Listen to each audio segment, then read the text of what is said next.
Hi കൂട്ടുകാരെ, എല്ലാവർക്കും സുഖം തന്നെയല്ലേ? ഇന്ന് നമുക്ക് ഉണക്കമീൻ ഒന്ന് നല്ല ക്രിസ്പി ആയിട്ട് നല്ല എരിവും നല്ല പോലെ ഉള്ളിയും പച്ചമുളകൊക്കെ ചേർത്തൊന്ന് ഫ്രൈ ചെയ്ത് നോക്കിയാലോ? അപ്പോൾ തുടങ്ങാം.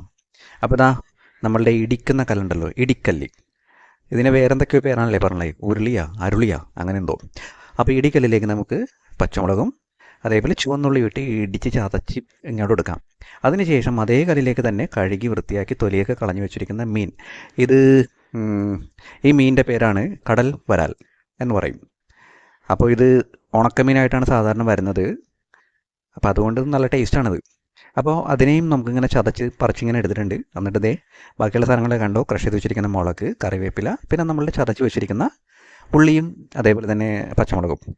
ശരി, അതൊക്കെ അവിടെ നിൽക്കട്ടെ. ഇനി നമുക്ക് ഉണക്കമീൻ ഫ്രൈ ചെയ്യാൻ നോക്കാം. അപ്പോൾ ഒരു പാൻ എടുത്ത് നേരെ അടുപ്പത്തേക്ക് വെച്ചു, വെളിച്ചെണ്ണ ഒഴിച്ചു. എന്നിട്ട് ആ ചതച്ച് വെച്ചിരിക്കുന്ന മീനെ എടുത്ത് അതിലേക്ക് ഇട്ടു. ഇനി നല്ല ക്രിസ്പി ആയിട്ടൊന്ന് ഫ്രൈ ചെയ്തെടുക്കണം.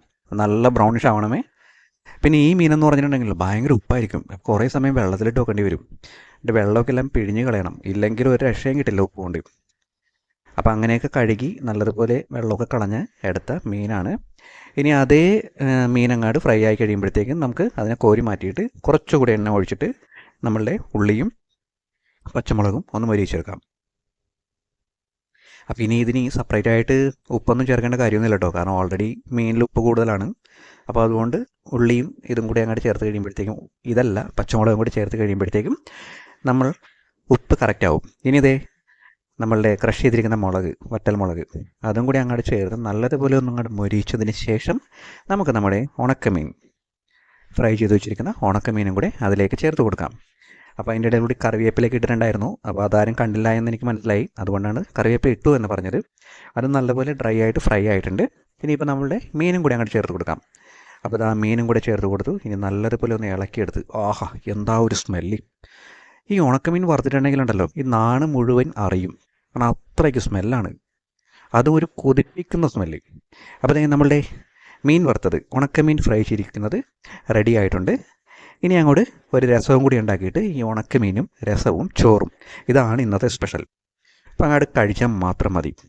അപ്പോൾ എല്ലാ കൂട്ടുകാർക്കും ഇത് ഇഷ്ടമായി കാണും എന്ന് പ്രതീക്ഷിക്കുന്നു.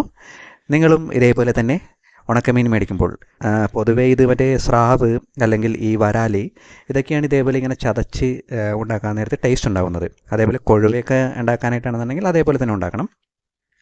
അപ്പോൾ നിങ്ങളും ഒരു ദിവസം ഇതേപോലെ ഒന്ന് ട്രൈ ചെയ്ത് നോക്കൂ. തീർച്ചയായും എല്ലാവർക്കും ഇഷ്ടമാകും. പിന്നെ മണം പിടിപ്പിച്ച് അടുത്ത വീട്ടിലെ ആൾക്കാർ വരാതെ നോക്കണം. അപ്പോൾ സ്നേഹത്തോടെ